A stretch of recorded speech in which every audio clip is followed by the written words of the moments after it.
Esto es lo que provoca el exceso de alcohol en las personas.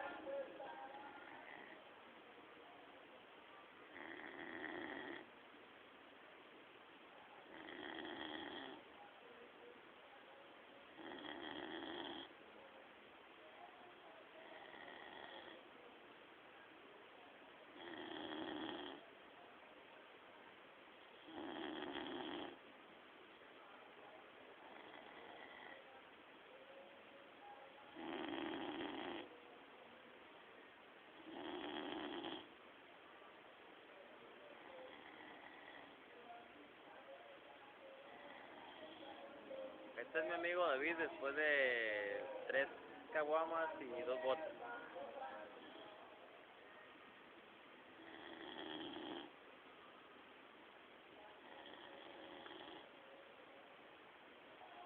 Lo que escucha no es normal en una persona,